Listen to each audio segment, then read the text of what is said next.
वो इस प्रश्न में कहते हैं कि यदि टंगस्टन के तंतु का 150 डिग्री सेल्सियस पर प्रतिरोध 133 ओम है, इसका 500 डिग्री सेल्सियस पर प्रतिरोध कितना होगा। टंगस्टन का प्रतिरोध ताप गुणांक 0.0045 प्रति सेल्सियस है। तो जो दे रखा है उसको लिखेंगे। यहाँ पर प्रतिरोध ताप गुणांक दे रखा है, अल्फा की वैल्यू है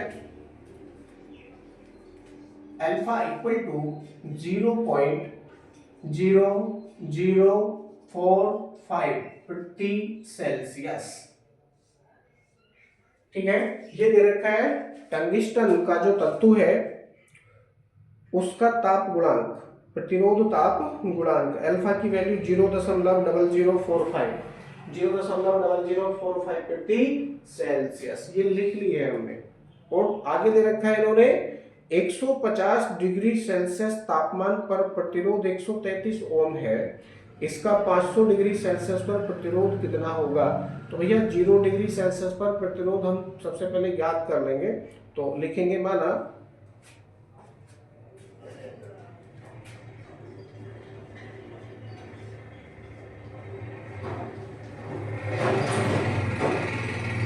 टंगस्टन तंतु का 0 डिग्री सेल्सियस पर प्रतिरोध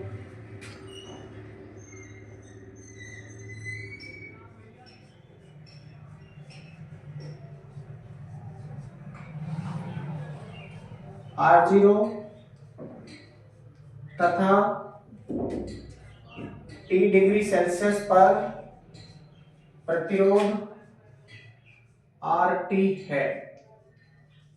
तब एक समीकरण था, वो समीकरण है RT equal to R0 bracket में 1 प्लस अल्फा टी, है ना। ये समीकरण था। T डिग्री सेल्सियस पर किसी भी तंतु का प्रतिरोध ज्ञात करने के लिए इस सूत्र का हम प्रयोग करते थे।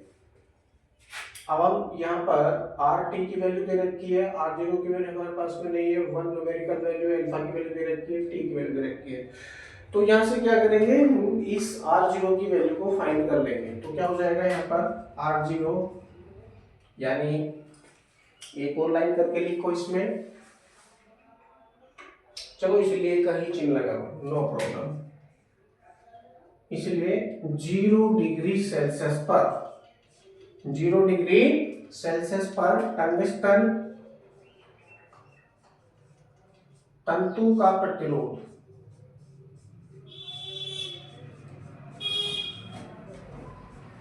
ये वैल्यू हमारे पास नहीं है, सबसे पहले हम इसी को ही फाइंड कर लेते हैं। तो क्या हो जाएगा R0 इक्वल टू RT बटे 1 प्लस अल्फा टी, कुछ इस तरह से ये इक्वेशन हमारी हो जाएगी। अब यहाँ पर जो वैल्यू दे रखी है वो हम लिख लेंगे। 150 डिग्री सेल्सियस पर प्रतिरोध 133 ओम दे रखा है, तो दोनों वैल्यू हम यहाँ पर प्रयोग करेंगे। टेम्परेचर है यानी T की वैल्यू 150 डिग्री है और इसका प्रतिरोध है उस पर 133 ओम, 133। तो 133 लिखेंगे हम RT के स्थान पर बटे 1 प्लस अल्फा की वैल्यू हमारे पास में है 0.0045 इंटू टी की वैल्यू कितनी है हमारे पास है 150। ये वैल्यूज हमारे पास में है। इसका कैलकुलेशन करेंगे तो क्या प्राप्त होगा, डायरेक्ट में लिख देता हूं 79 ओम, यानी जो 0 डिग्री सेल्सियस पर टंगिस्टन तंतु है उसका प्रतिरोध कितना होगा, R0 इक्वल टू 79 ओम हो जाएगा, 79 ओम। परंतु ये वैल्यू हमसे नहीं पूछी है, उन्होंने पूछा है 500 डिग्री सेल्सियस पर, 500 डिग्री सेल्सियस पर प्रतिरोध कितना होगा। अब हम 500 डिग्री सेल्सियस पर फाइंड करेंगे, लिखेंगे इसलिए का चिन्ह लगाकर 500 डिग्री सेल्सियस पर, 500 डिग्री सेल्सियस पर टंगिस्टन तंतु का प्रतिरोध, टंगिस्टन तंतु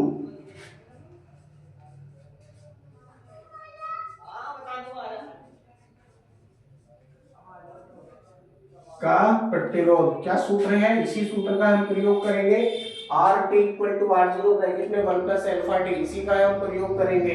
तो आर टी के स्थान पर दिया जाएगा 500, क्योंकि 500 डिग्री पर हम ज्ञात कर रहे हैं, इक्वल टू आर जीरो की वैल्यू आपने फाइंड कर ली है 79, कितनी 79, ब्रैकेट में 1 plus alpha T, 1 plus alpha की वैल्यू है 0.0045 इंटू टी की वैल्यू कितनी है हमारे पास है 500, क्योंकि 500 पर हम फाइंड कर रहे हैं। 500 डिग्री सेल्सियस पर हम प्रतिरोध ज्ञात कर रहे हैं, तो ये वैल्यू निकल कर आती है 257 ओम। कितनी निकल कर आती है, आर 500 इक्वल टू 257 ओम।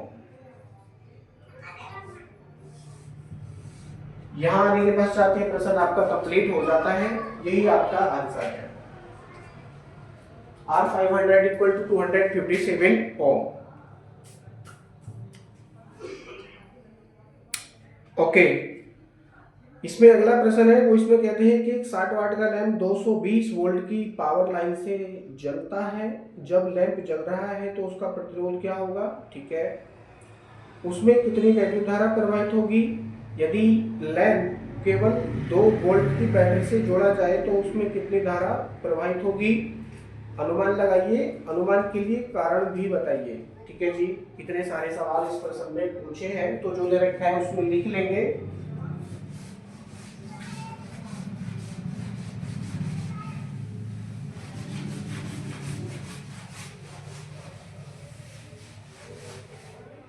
यहां पर दे रखा है भैया 60 वाट है, यानी जो उसकी पावर है, क्षमता है, वो 60 वाट है, तो P इक्वल टू 60 वाट लिखेंगे।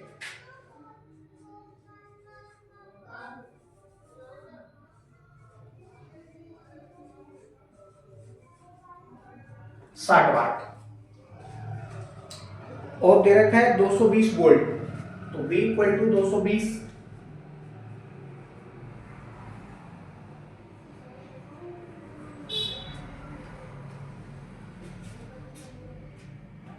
220 वोल्ट की पावर लाइन से जलता है, जब लैंप जल रहा है तो उसका प्रतिरोध क्या है, तो सबसे पहले प्रतिरोध ज्ञात कर लेते हैं।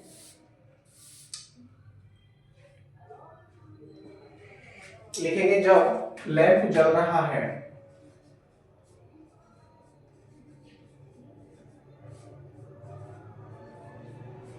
जलने का मतलब है प्रकाशमान हो रहा है, तब उसका प्रतिरोध,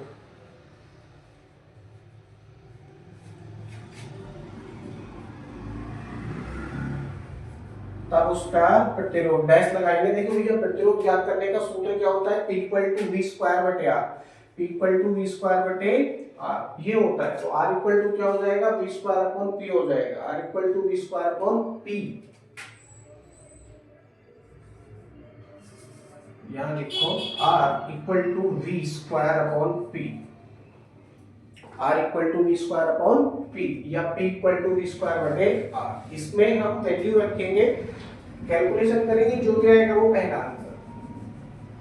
V की वैल्यू हमारे पास में है यहाँ 220, स्क्वायर है तो 220 गुणा 220 डायरेक्ट कर लो, बटे P की वैल्यू है केवल 60, तो 0 से 0 कटेगा, 22 का चलो 2 से और काट लो इसको, 2 3 6, 11 बार कट जाएगा।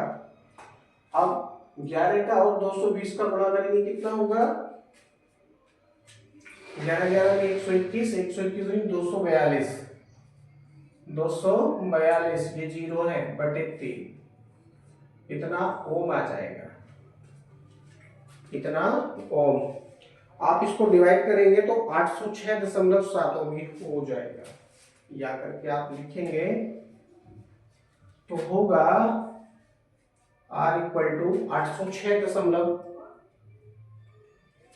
डिवाइड करेंगे इसको तो 806.666 ये आता चला जाएगा, तो इसको 806.7 ओम लिखा जा सकता है। ये आपका आंसर है, जो लैंप है आपका उसका प्रतिरोध कितना हो जाएगा, 806.7 ओम है जब वो जल रहा है। ठीक है, आगे कहते हैं प्रतिरोध कितना है, उसमें कितनी वैद्युत धारा प्रवाहित होगी। तो ओम के नियम से लैंप के तंतु में प्रवाहित होने वाली वैद्युत धारा ज्ञात कर लेते हैं। तो लिखेंगे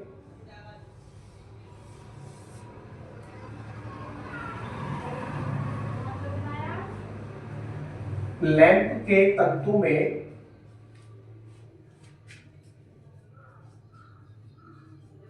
प्रवाहित धारा, प्रवाहित धारा डैश लगाएंगे, लिखेंगे ओम के नियम से।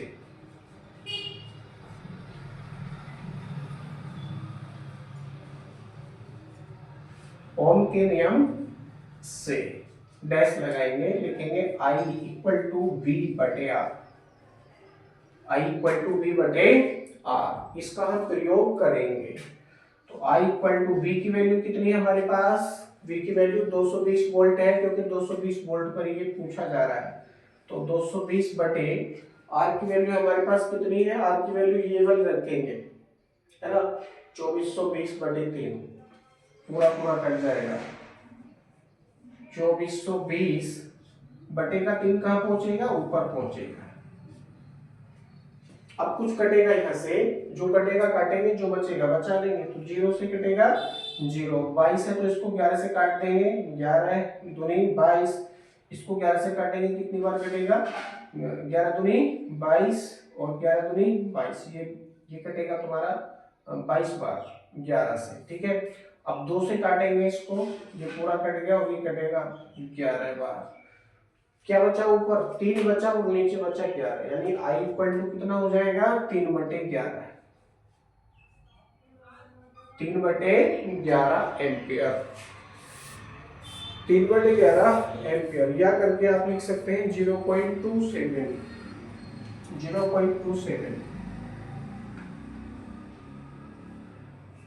0.27 ओम।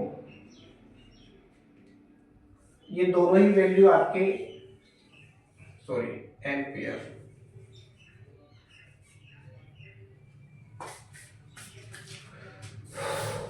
प्रवाहित धारा हमारे पास में आ चुकी है। अब इसी प्रश्न में वो कहते हैं यदि लैंप केवल 2 वोल्ट की बैटरी से जोड़ा जाए तो उसमें कितनी वैद्युत धारा होगी। तो उसको निकाल लेते हैं।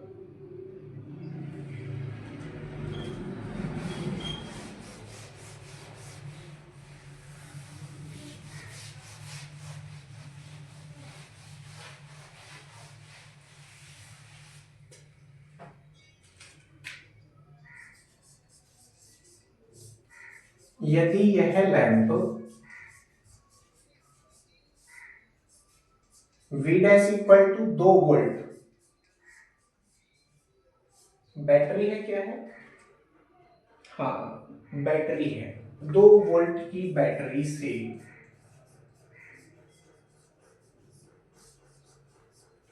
जोड़ा जाए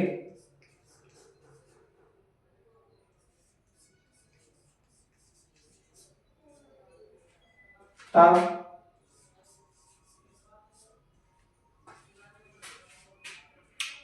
उसमें कितनी धारा प्रवाहित होगी। तो लिखेंगे तब उसके तंतु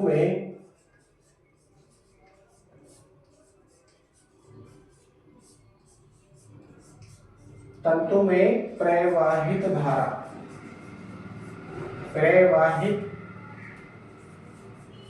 धारा, डैश लगाएंगे, लिखेंगे पुनः ओम के नियम से।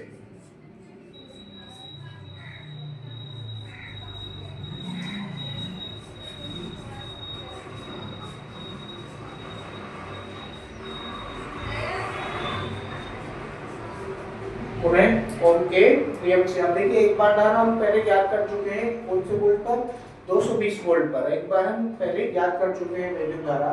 अब हम ज्ञात करेंगे 2 वोल्ट पर वैद्युत धारा। तो इसको I डैश से आप दर्शाइए, I डैश इक्वल टू क्या हो जाएगा, V डैश बटे R, I dash equal to V dash बटे R। तो V डैश की वैल्यू कितनी आपके पास है, 2 बटे आर की वैल्यू कितनी है आपके पास, आर की वैल्यू ज्ञात की थी 806.7, 806.7।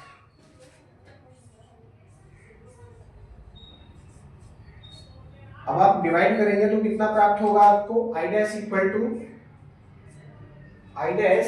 इक्वल टू कितना प्राप्त होगा, 0.0025, 0.0025 एम्पियर।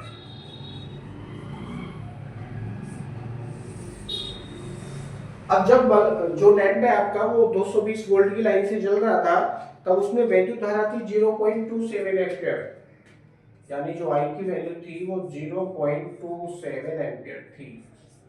कब, जब वो 220 वोल्ट की लाइन से जुड़ रहा था, उससे जल रहा था, लेकिन वहां से हटा दिया। वहां से हटाने के बाद क्या किया हमने, 2 वोल्ट की बैटरी से जोड़ दिया। अगर 2 वोल्ट की बैटरी से वो जोड़ दिया जाएगा तो उसमें प्रवाहित होने वाली वैद्युत धारा कम होकर कितनी हो गई, I dash equal to 0.0025 ampere हो जाती है। तो ये बहुत ही कम वैद्युत धारा है। यह प्रवाहित धारा का केवल अनुमान है, यथार्थ मान नहीं है। यथार्थ धारा कुछ अधिक ही होगी। इसका कारण यह है कि हमें जलते हुए लैंप तंतु का प्रतिरोध ज्ञात है। जब यह बहुत ऊंचे ताप पर है, 2 वोल्ट की बैटरी से जोड़ने पर तंतु साधारण ताप पर होगा, अतः इस समय उसका प्रतिरोध ज्ञात किए गए प्रतिरोध से कम होगा। ठीक है, जो प्रतिरोध हमने रखकर ये कैलकुलेशन की है, ये उस समय की थी जब उसका वोल्टेज 220 वोल्ट था, मतलब 220 वोल्ट की लाइन से वो जुड़ा हुआ था लैंप। तो उस समय हमने जब उसका प्रतिरोध ज्ञात किया था, तो वो प्रतिरोध हमको 806.7 ओम प्राप्त हुआ। अब उसको उन्होंने 2 वोल्ट की बैटरी से जोड़ दिया हटा करके। तो जब 2 वोल्ट की बैटरी से जोड़ दिया जाएगा तो उसका प्रतिरोध भी कुछ कम हो जाएगा। देखते हैं कितना हो जाएगा इसका प्रतिरोध। तो नया प्रतिरोध देख लेते हैं। आंसर तो सब आपके आ चुके हैं इस प्रश्न में। अब हम अलग से अपने कर रहे हैं इस क्वेश्चन को। r डैश इक्वल टू क्या हो जाएगा, v स्क्वायर अपॉन p। तो v डैश स्क्वायर बटे p, क्षमता तो वही रहने वाली है। तो r डैश इक्वल टू क्या हो जाएगा, v डैश का वैल्यू है हमारे पास 2 दूनी 4, डायरेक्ट में लिख लेता हूं, बटे p की वैल्यू आपके पास में 60, काटेंगे तो आ जाएगा 1/15 ओम। 1/15 ओम, यानी जब उस बल्ब को, जो लैंप है आपका पहला वाला, उस लैंप को 2 वोल्ट की बैटरी से जोड़ दिया जाएगा तो उसका प्रतिरोध कितना हो जाएगा घटकर, r डैश इक्वल टू 1/15 हो जाएगा। लेकिन 220 वोल्ट से जोड़ रहे थे तो उसका प्रतिरोध कितना था, 806.7 ओम था। ठीक है, अब इसके तुल्य धारा आप ज्ञात करना चाहो तो इसके तुल्य धारा भी आप ज्ञात कर सकते हो। I डबल डैश करके आप उसको फाइंड कर सकते हैं। I double dash equal to क्या हो जाएगा, V अपॉन R। तो V की वैल्यू कितनी हमारे पास है, 2 बटे R की वैल्यू आपने ये फाइंड की है 1/15। तो 1 ये रहेगा, 15 पहुंचेगा ऊपर, 15 पहुंचेगा ऊपर, 15 दूनी 30। I double dash equal to 30 ampere. I double dash equal to 30 ampere. इतनी वैल्यू धारा प्रवाहित होगी, उसमें नहीं होगी। I equal to V upon R। V की वैल्यू है 2 और R की वैल्यू 1/15। ये वैल्यू निकल के आ रही है, लेकिन ये त्रुटिपूर्ण वैल्यू है। इतनी वैल्यू धारा 2 वोल्ट की बैटरी से नहीं ली जा सकती। ठीक है, तो यह प्रवाहित धारा का केवल अनुमान है, यथार्थ मान नहीं है। यथार्थ धारा कुछ अधिक ही होगी। इसका कारण यह है कि हमें जलते हुए लैंप तंतु का प्रतिरोध ज्ञात है। जब यह बहुत ऊंचे ताप पर है, 2 वोल्ट की बैटरी से जोड़ने पर तंतु साधारण ताप पर ही होगा, अतः इस समय उसका प्रतिरोध ज्ञात किए गए प्रतिरोध से कुछ कम होगा। तो यहाँ आने के पश्चात ये प्रश्न आपका कंप्लीट हो जाता है।